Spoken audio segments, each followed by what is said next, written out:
Hola a todos, bienvenidos a Pulso y Péndulo, un podcast producido por The Branch. Hoy tenemos un episodio muy político. Estaremos hablando de la candidatura presidencial de Ron DeSantis y de las interminables negociaciones sobre la deuda pública del país. En Nueva York les saluda Fabiola Galindo. Y aquí en Miami, donde el gobernador DeSantis va a estar haciendo campaña, les saluda Carlos Curbelo. Carlos, me imagino que las cosas en la Florida han estado muy movidas en estos días. Cuéntame.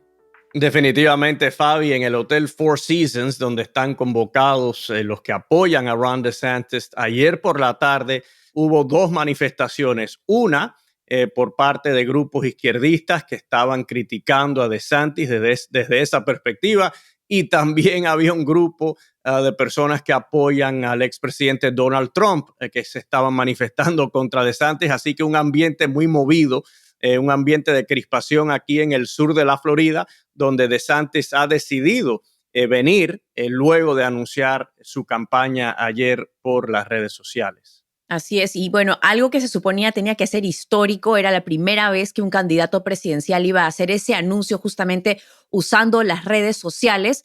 Para muchos se convirtió en un gran fiasco porque hubieron muchos problemas técnicos, no se escuchó bien aparentemente el mensaje que hizo el candidato. Tenemos un clip de eso, queremos que lo escuchen.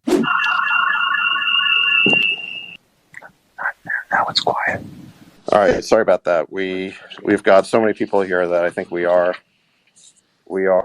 kind of melting the servers, which is a good sign. Thank you for putting up with these technical issues. I think we're definitely breaking new ground here.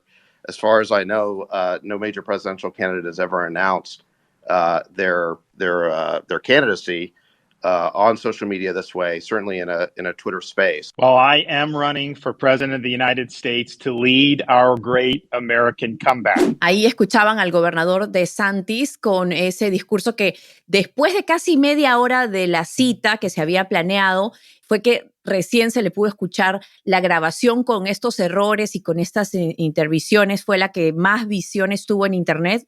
Y es que varios cientos de miles de personas estaban conectadas a este espacio de Twitter, que es como más o menos una radio online, y parece que eso ocasionó que la red se cayera o la conexión fallara. Y lo que muchos aprovecharon, por ejemplo, el presidente Biden envió un tweet diciendo este enlace sí funciona, y tuiteó un enlace que llevaba su campaña, y también Trump, el candidato por el Partido Republicano, también troleó a DeSantis y dijo o tuiteó en su red social Truth un video de un cohete de SpaceX, otra compañía de Elon Musk, que también es dueño de Twitter, y era un video en el que este cohete se estaba derrumbando y explotando y tenía las palabras Ron 2024. Así que definitivamente vamos a hablar de esto y más con nuestro invitado, ¿verdad, Carlos? Sí, Fabi, me da un gusto poder presentar a alguien que he conocido hace muchos años y nos va a hablar de todo esto, el analista político Giancarlo Sopo, quien lleva años estudiando dinámicas electorales aquí en la Florida y quien de hecho apoya a DeSantis. Giancarlo, que por cierto, cuando yo lo conocí, era demócrata, apoyaba a Barack Obama, así que Giancarlo es una persona interesante, ¿no? A la cual nos gustaría entrevistar algún día sobre su evolución política, pero hoy, Giancarlo, vamos a hablar de Ron DeSantis. Bienvenido. Perfecto para Pulso y Péndulo. Bienvenido, Giancarlo. Buenas, ¿cómo están? Un gran placer estar con ustedes y ver de nuevo a mi gran amigo Carlos Curbelo. Gracias, Giancarlo. Mira, yo conozco a Ron DeSantis, estuve con él en el Congreso 4 años, pero me gustaría que tú le explicaras a la audiencia quién es Ron DeSantis, qué representa para ti, cómo tú evalúas su labor en los últimos años como gobernador de la Florida.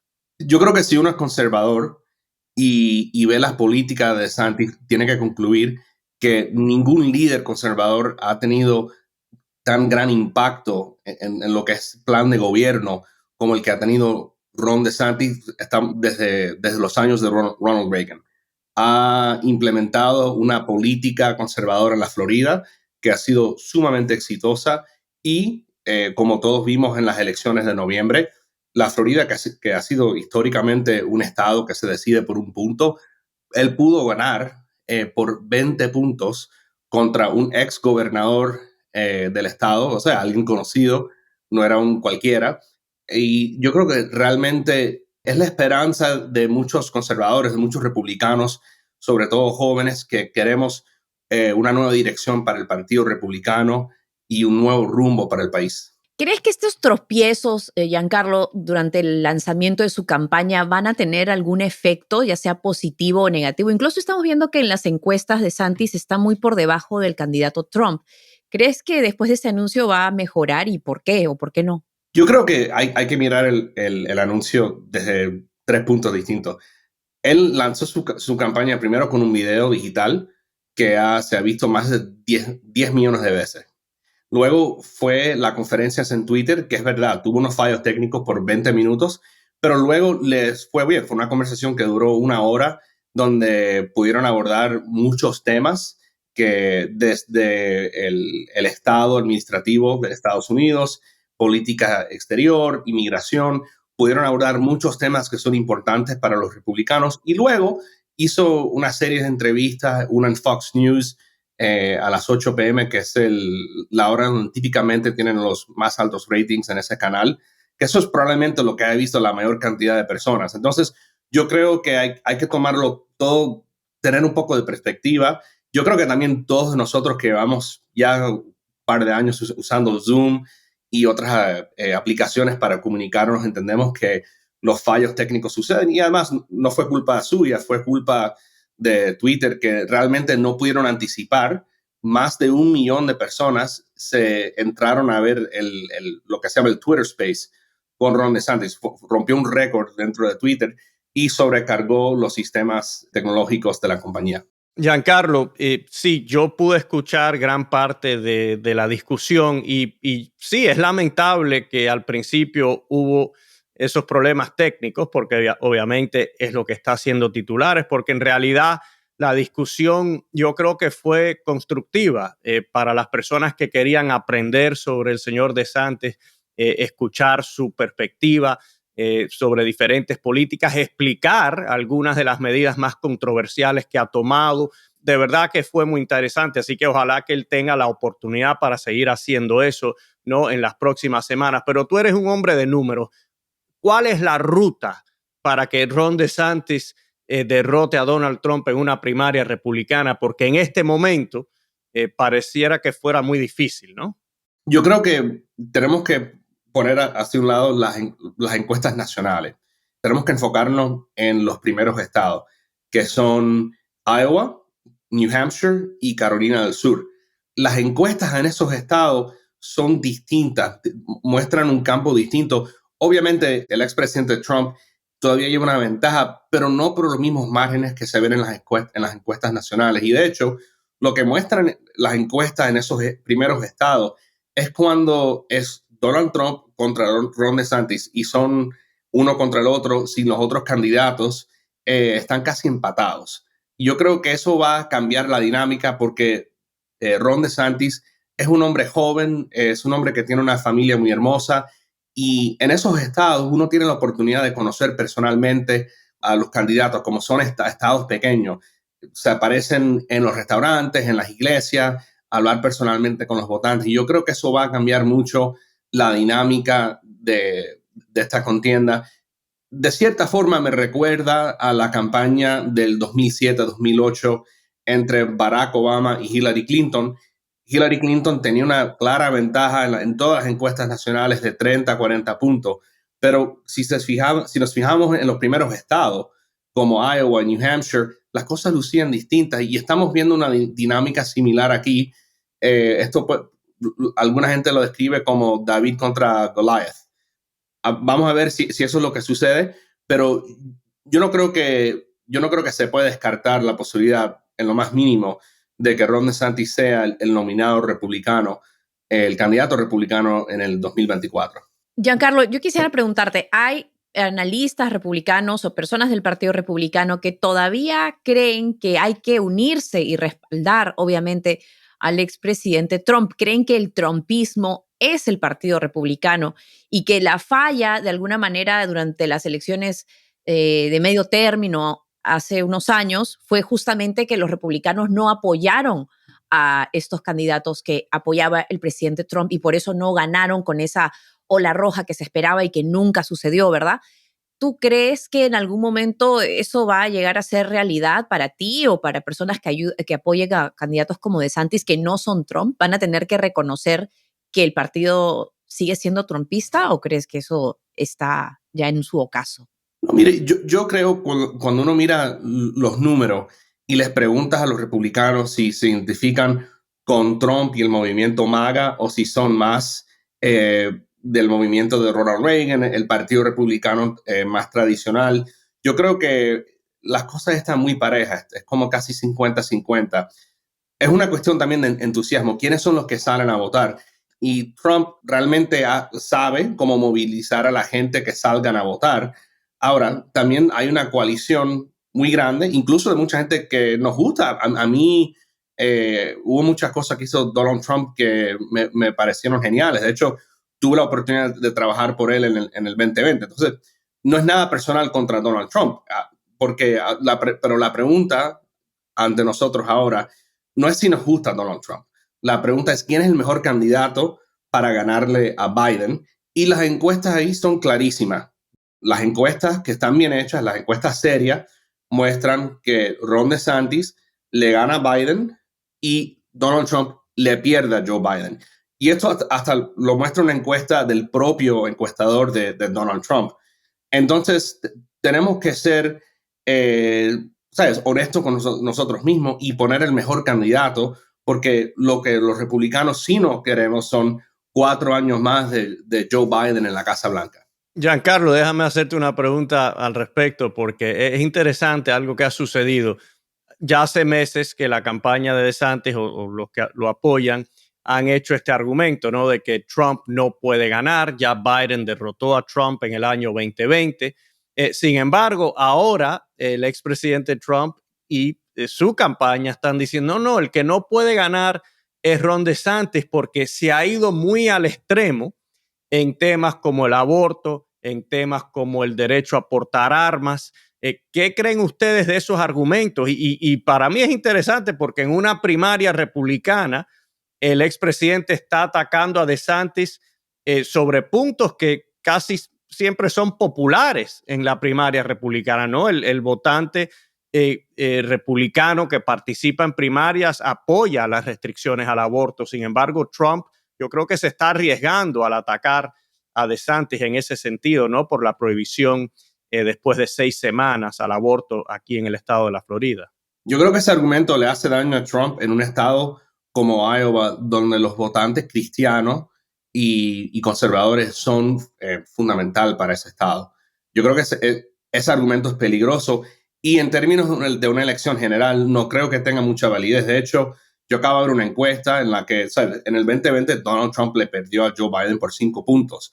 Acabo de ver una encuesta donde le está perdiendo a Biden por 7 puntos. Y cuando uno considera que existe la posibilidad que el Donald Trump puede estar enfrentando cargos criminales en casos en el estado de Georgia y en 2 casos federales, cambia la dinámica completamente. Donald Trump va de perderla a Biden por 7 puntos a perderla a Biden por 11 puntos. Una derrota que los republicanos no hemos visto, ¿sabes? Sería como el equivalente de la derrota de Jimmy Carter contra Ronald Reagan, excepto que en este caso Jimmy Carter sería Donald Trump. Entonces, me parece que ese argumento de que si Ron DeSantis es demasiado conservador, no tiene mucha validez. Y además, eso asume que los demócratas no harían ese mismo argumento contra Trump porque él es quien nombró los jueces a la al Tribunal Supremo que terminaron acabando con Roe versus Wade. Entonces, los demócratas van a hacer ese argumento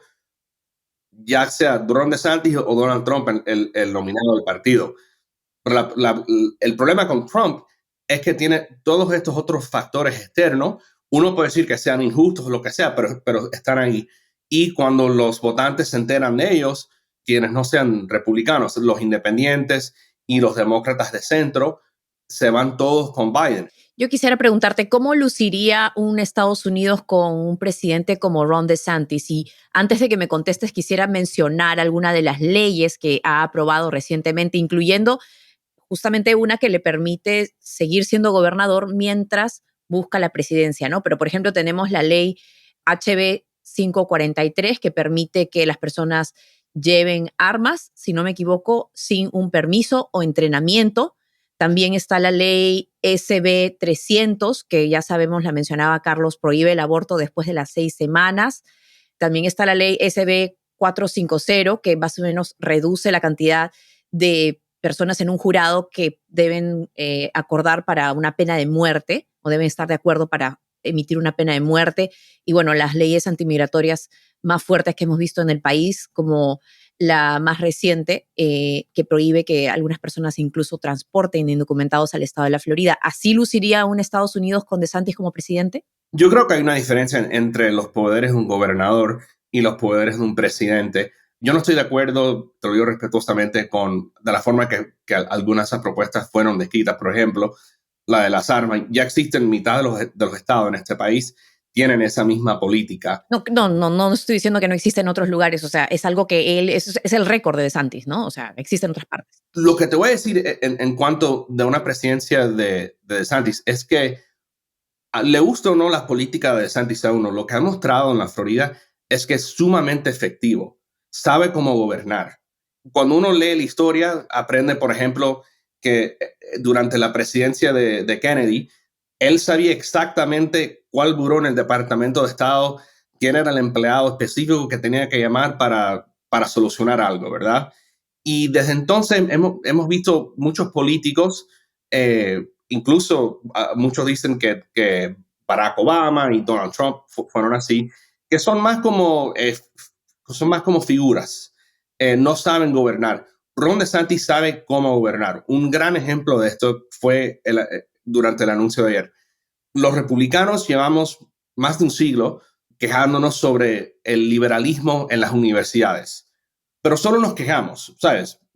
Sentimos, no, qué pena, que no es justo, eso no es bueno, le están lavando el cerebro a los jóvenes. Todo eso es cierto. Ron DeSantis dijo, yo voy a hacer algo sobre eso. Y ayer anunció que como presidente, estas juntas de acreditación de las universidades les iba a caer encima. Entonces, hay un gran contraste entre lo que hemos visto históricamente de ambos partidos, de presidentes que son más bien figuras públicas. Ron DeSantis dijo ayer, yo no tengo ningún interés en ser adorado por la gente, yo lo que quiero es ser efectivo y producir resultados. Yo creo que eso sería un gran contraste de lo que hemos visto de ambos partidos. Giancarlo, una última pregunta mía. DeSantis aquí en la Florida ha gobernado con una super mayoría republicana en la Cámara, también en el Senado. En realidad no ha tenido que negociar con la oposición, no ha tenido que contar con la oposición. Yo recuerdo que en su primer año como gobernador sí fue una figura que intentó crear consenso en el estado, hizo mucho hincapié sobre los temas medioambientales, por ejemplo. Sin embargo, en los últimos años lo hemos visto adoptar unas posturas muy firmes, un discurso más agresivo. Sabemos que en el gobierno federal eso no funciona, ¿no? En el Senado hacen falta 60 votos. Yo no veo que ninguno de los dos partidos va a lograr 60 senadores en los próximos años. También la Cámara está muy dividida, no se sabe exactamente quién la va a controlar. ¿Tienes confianza tú en que Ron DeSantis es una figura que puede superar las divisiones políticas, unir al país, buscar consenso sobre temas como el de la inmigración, por ejemplo, que necesitan soluciones concretas y no tanta retórica como hemos visto durante las últimas décadas? ¿Qué nos puedes decir en ese sentido? Yo creo que Ron DeSantis como gobernador, como tú bien destacaste, en esos primeros 2 años tuvo muchas victorias bipartidistas, como en el tema del medio ambiente, como en otros temas, y lo hizo trabajando con miembros de ambos partidos. La dinámica en ese momento era distinta. Si uno mira el porcentaje de la legislatura estatal en la Florida, en el Senado y en la Cámara de Representantes, que era republicana. De hecho, era muy parecida al porcentaje que era republicano en el Congreso Federal.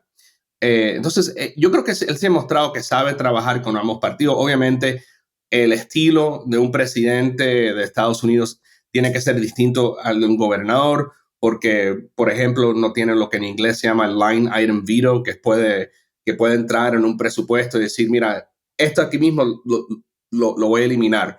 En la Florida se le da el poder de que si tú quieres que tu proyecto sea incluido en el presupuesto, tienes que, o sea, no puede ser pesado, al menos con el gobernador. En el gobierno federal no funciona así. Yo creo que él es un hombre inteligente que ha mostrado una gran capacidad intelectual y que va a poder manejar sus relaciones, o al menos tener delegados que sepan manejar esas relaciones de una manera efectiva. Con lo que en sí no se puede dudar con DeSantis es que es efectivo. Él sabe lograr, si él tiene algo en la mente, lo va a hacer. Mi pregunta para terminar, he leído mucho sobre DeSantis y me da mucha curiosidad saber qué piensas sobre las acusaciones de mucha gente que lo tildan de fascista, de que sus políticas son fascistas, de que solo quiere cierto tipo de gente que viva en su estado con esta exclusión de los migrantes indocumentados. ¿Tú qué dices a eso, Giancarlo? Mira, mi familia son todos inmigrantes, o al menos descendientes de inmigrantes. La Florida es un estado con mucha diversidad, donde los hispanos tienen uno de los mejores niveles de desempleo en el país, los niveles más bajos, igual con los afroamericanos. La Florida es un estado donde si tú eres hispano puedes triunfar y que te va a ir muy bien. Yo no creo que él tenga tendencias fascistas. Él sabe gobernar, él sabe impulsar un cambio. Te voy a dar un ejemplo con esto de los libros en las escuelas. Las escuelas no tienen que tener libros pornográficos. Yo no entiendo esa defensa de la libre expresión que se aplica a eso. La libre expresión tiene hay sus límites también. Uno no le puede... Bueno, habría que definir pornográficos, ¿no? O sea, una cosa es educación sexual y otra cosa es pornografía. No son lo mismo. Sí, pero mira, por ejemplo, no quiero ser vulgar, pero no me parece apropiado en una escuela donde hay niños de 8 años tener libros que hable sobre objetos sexuales, vamos a llamarlos así. Me parece totalmente inapropiado a esa edad. O hablarle a decirle a un niño de que existen 74 géneros y que uno puede seleccionar cuál género es. Eso me parece totalmente inapropiado. Y los demócratas, algunos, no todos, no tienen ningún problema con, no solamente que exista eso, no tienen ningún problema que el Estado crea requisitos de que tiene que existir eso en las clases. Sin embargo, cuando un republicano viene y dice, no, mira, la escuela se va a aprender ciencias, matemáticas, literatura, los demócratas dicen, no, eso es fascismo. Yo no lo considero fascismo en lo más mínimo. Yo creo que lo que él está tratando de hacer es preservar la libertad que uno tiene del gobierno, pero también la libertad de adoctrinamiento neomarxista en las escuelas. Eso me parece genial. Las escuelas deberían ser centros donde se educan a los niños a apreciar su historia y lograr ser las mejores versiones de sí mismos que pueden ser. Pero borrar algunos personajes de la historia, como Rosa Parks, en algunos cuentos que estaba leyendo, se han eliminado de las escuelas en algunos condados en la Florida. ¿No es eso una tendencia fascista? Yo no he visto eso. Yo he visto maestros en una escuela malinterpretar las leyes y decir, no, este libro no califica. Y qué casualidad que siempre quienes identifican eso sean gentes con lazos a los sindicatos demócratas y grupos demócratas. Y cuando se le han preguntado al gran comisionado de educación, Manny Díaz, oye, Manny, este libro se puede tener en las escuelas, él dice, no hay ningún problema con eso, no sé ni siquiera por qué fue controversial. Igual que sucedió con el libro de Roberto Clemente, nadie dijo que ese libro se tenía que ir. Eso fue una decisión que tomó un maestro. Pero la toman dentro de este temor, ¿no? De que no saben si pueden o no, si califica, si qué libro se puede. Yo creo que debemos hacer un programa sobre este tema de los libros, porque hace poco, aquí hace unos días, en el condado de Miami-Dade hubo un incidente donde un libro de poemas de una poetisa que creo que participó en la inauguración del presidente Biden, hubo una noticia de que fue prohibido el libro.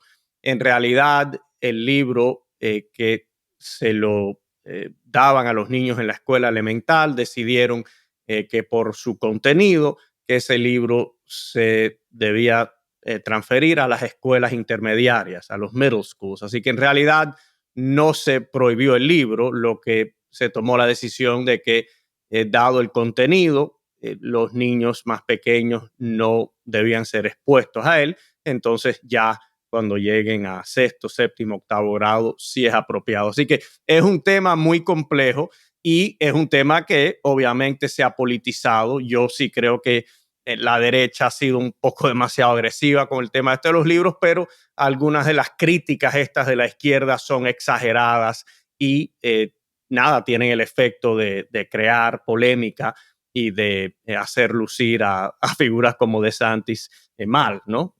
Así que yo sí creo que esto lo debemos explorar más y me alegro que ha salido a relucir aquí. Sí, totalmente. Y gracias, Giancarlo, por entretener mi pregunta. Realmente es algo que uno cuando lee de DeSantis no te puedes escapar de esa palabra, ¿no? Y creo que es importante también compartirlo con nuestra audiencia, qué significa eso y qué no. Y desde tu punto de vista, obviamente, sé que lo vas a tratar de, digamos, defender o poner una luz más clara sobre lo que es o no es DeSantis. Giancarlo, te agradecemos mucho tu tiempo, te deseamos suerte y obviamente aquí vamos a estar siguiendo la campaña presidencial muy de cerca, así que esperamos verte de nuevo pronto por acá.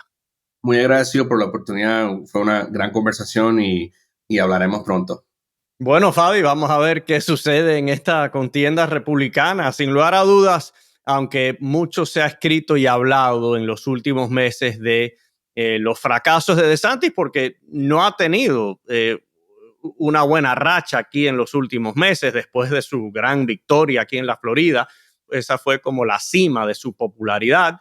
Sin embargo, llega a esta contienda con muchos recursos, creo que más de $100 millones, y está bastante bien situado en las encuestas. Para alguien que está comenzando su campaña, estar en segundo lugar contra alguien que básicamente es un titular en la primaria republicana, Donald Trump, yo creo que es un candidato que, aunque ha decepcionado a muchos en los últimos meses, pudiera ser un factor significativo, pudiera ganar la primaria. Va a estar interesante porque además todavía faltan otros candidatos como de repente Chris Christie, el ex gobernador de New Jersey, el ex vicepresidente Mike Pence, que muy probablemente van a lanzar sus candidaturas en los próximos días. Así que creo que la amalgama de candidatos en el Partido Republicano va a ser muy interesante y eso que ni siquiera todavía estamos viendo por parte del Partido Demócrata. Así que definitivamente una entrevista muy interesante. Esperamos que a ustedes, a la audiencia, les haya brindado un poco más de información y si tienen obviamente comentarios, nos lo pueden dejar en la sección de comentarios. Bueno, Fabi, pasando a la otra noticia política de la semana, Estados Unidos está apenas a unos días de no poder pagar sus deudas y todavía no hay un acuerdo sobre la mesa. Así es, Carlos. Y bueno, el presidente Biden y el presidente de la Cámara de Representantes, el republicano Kevin McCarthy, se reunieron el lunes para continuar con las negociaciones. Ambos dicen que fue una conversación muy productiva, pero todavía no hay nada en concreto. ¿Cuáles son los principales puntos de discordia, Fabi? Carlos, como ya sabes, estamos en una situación muy polarizada, muy dividida. Cada partido está buscando incrementar ciertos aspectos del gasto público o disminuir otros aspectos de la carga pública o de los gastos del gobierno. El techo de la deuda es de más de $31 billones, un récord en el mundo, y ya se alcanzó hace varios meses, pero hasta ahora el gobierno federal maneja la situación a través de cierto tipo de arbitrajes contables.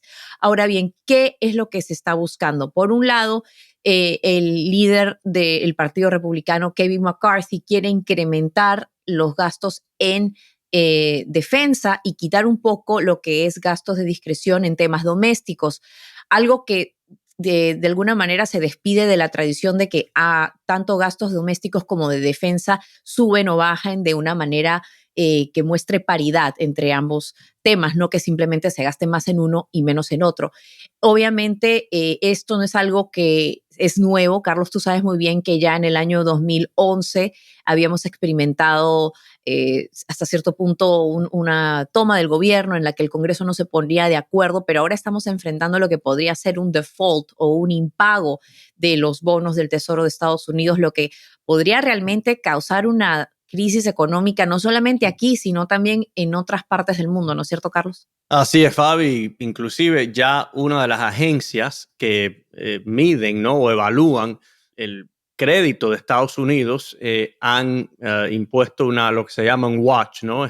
Dicen que están vigilando para potencialmente reducir la calidad de la deuda de Estados Unidos, es decir, el crédito de Estados Unidos, y eso tendría un impacto instantáneo sobre las tasas de intereses. Se verían incrementadas. Es más, ya los mercados están mirando con ansiedad cómo no progresan estas negociaciones y hemos visto que las tasas de intereses han ido subiendo, el dólar se está fortaleciendo porque algunos prevén una crisis financiera producto de un impago por parte de Estados Unidos. Ahora, yo todavía sigo optimista, yo dudo que lleguemos a ese punto. Los cuatro líderes del Congreso han dicho que no quieren que Estados Unidos llegue al no pagar su deuda, a no cumplir sus obligaciones. Y es importante recordarle a la audiencia, este no es un debate sobre los futuros gastos de Estados Unidos, aunque eso se está conversando, pero el tema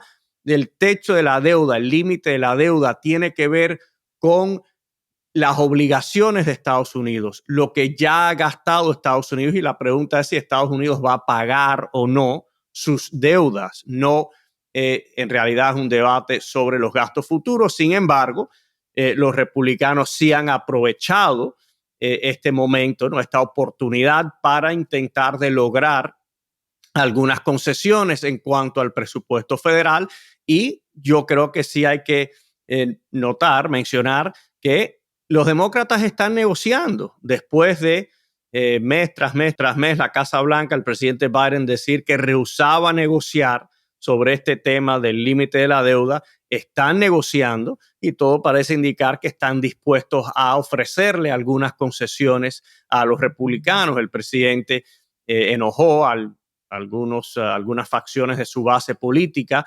cuando sugirió que este concepto de los requisitos laborales para las personas que reciben beneficios federales, que él estaría dispuesto a aceptar algo al respecto. Así que yo creo que independientemente de lo que opinen las personas sobre el mérito de todos estos argumentos y de las posturas que han adoptado ambos lados, Kevin McCarthy sí ha sorprendido porque ha logrado crear esta negociación y parece que los republicanos van a poder declarar algún tipo de victoria cuando esto se solucione. Y bueno, tampoco nos podemos olvidar de quiénes van a ser afectados por este impago de la deuda si es que no se llega a un acuerdo. Y estamos hablando de personas jubiladas, personas que viven de un cheque del retiro, del Social Security, personas también que tienen discapacidades, que de alguna manera sobreviven de cheque a cheque del gobierno, no tienen ahorros. Muchas veces ellos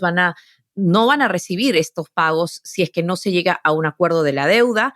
Y también, obviamente, sabemos que los empleados del sector público tampoco van a recibir sus salarios. Y esto es solamente para hablar de un impacto a nivel humano, a nivel personal. Ya a nivel económico, como estamos diciendo, pues el impacto puede ser mucho más grande. A mí lo que me parece interesante también es cómo durante una crisis similar en la que en el 2011 se vio casi una captura, ¿no?, de lo que era el pago de la deuda y de los gastos públicos, y hasta cierto punto es un acuerdo casi no mencionado, el hecho de que no se debe negociar sobre la deuda, sobre en qué se gasta y qué no se gasta, ¿no? Porque lo que tenemos entendido es que la Constitución prohíbe el impago de lo que es la deuda pública. ¿Qué pasó con este acuerdo tácito, Carlos, en el que los partidos no negociaban respecto a qué políticas querían dedicarle más fondos y a cuáles no, justo cuando se tenía que aprobar un presupuesto para pagar la deuda pública? ¿Se olvidó que esto era un acuerdo, digamos, no mencionado? Sí, Fabi, mira, esto es un síntoma de la división que hay en el país, de la polarización y de que algunos políticos están dispuestos a provocar una crisis para lograr sus objetivos. Y eso es peligroso porque a veces hay consecuencias. Si esto no lo solucionan pronto, habrán serias consecuencias. Tú las acabas de mencionar, porque lo que sucede es que la tesorería tiene que empezar a congelar ciertos pagos domésticos para poder seguir pagando, ¿no? Pagándole las deudas, los intereses que le deben a muchos estadounidenses que son dueños de bonos de la tesorería, muchos bancos y también, obviamente, a muchos gobiernos extranjeros. Y tenemos que recordar que, y gracias a Dios, Estados Unidos es la mayor potencia del mundo. El mundo está organizado en torno a Estados Unidos. Todas las economías, los sistemas financieros del mundo, ¿no? Estados Unidos es el país más influyente en ellos. Así que si Estados Unidos ponen en duda si va a pagar o no sus deudas, crea un caos económico y financiero extraordinario, inimaginable, ¿no? Así que las consecuencias son muy grandes, pero lamentablemente en los últimos años esto se ha normalizado, ¿no? Esta idea de cerrar el gobierno, de no poner en duda si Estados Unidos va a pagar sus deudas o no. Y es lamentable. Mira, yo tengo que ser justo. Los demócratas en años recientes no han hecho esto. Cuando Trump estaba en el poder, yo estaba en el Congreso, creo que 3 veces, ¿no? El techo de la deuda se subió sin ningún tipo de controversia. Es más, Toma de rehenes Donald Trump dijo que cuando era presidente que era irresponsable utilizar este tema para negociar o para aprovecharlo para lograr otros objetivos. Así que yo sí espero, ¿no?, que los republicanos logren alguna victoria y que entonces ya dejen pasar la página, y cuando se esté ya formulando el presupuesto federal que se tiene que hacer ahora en el verano, que ahí sí aprovechen esa oportunidad, como es natural, ¿no?, para lograr sus objetivos, para ir cambiando, haciendo los cambios que ellos creen que son prudentes en el presupuesto federal, pero no llevar al país y al mundo a este tipo de crisis. Así es, porque ya, como decíamos, hay definitivamente mucho en juego. Ya de por sí las tasas de interés a nivel mundial están influidas en parte por la naturaleza supuestamente sin riesgo de la deuda pública estadounidense, algo que podría verse afectado si no se llega a un acuerdo. Ahora, ¿cuáles son las posibles soluciones?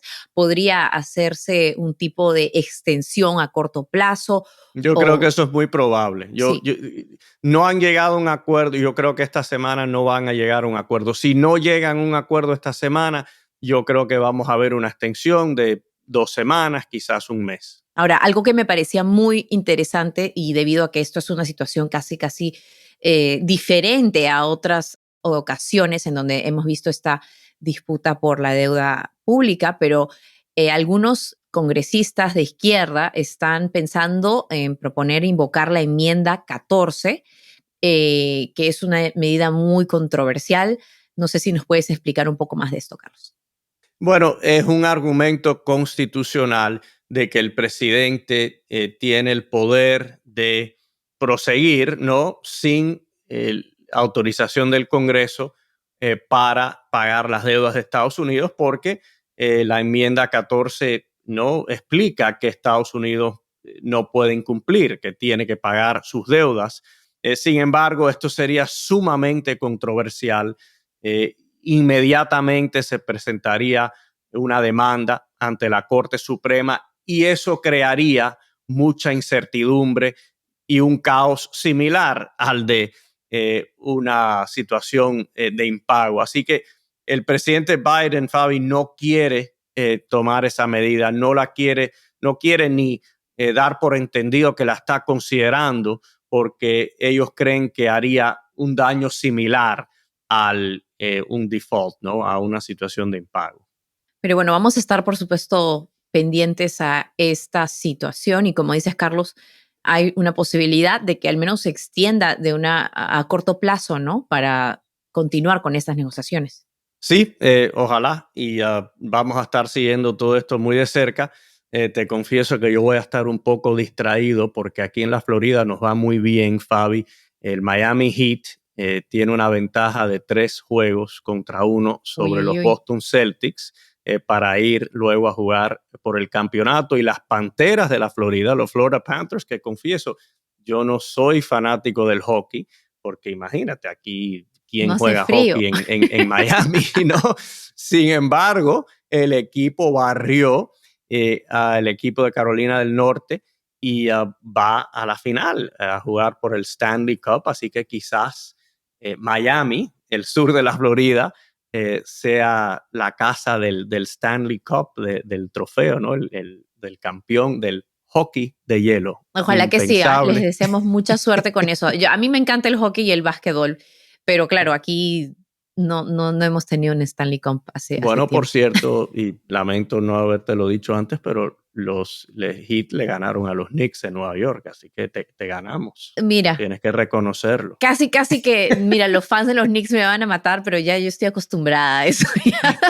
Así que como que uno va nada más para disfrutar el juego, pero ya de ahí a ganar, ya como que lo dejamos a la suerte. Pero bueno, muchas gracias por su compañía. Así concluimos con este episodio de Pulso y Péndulo.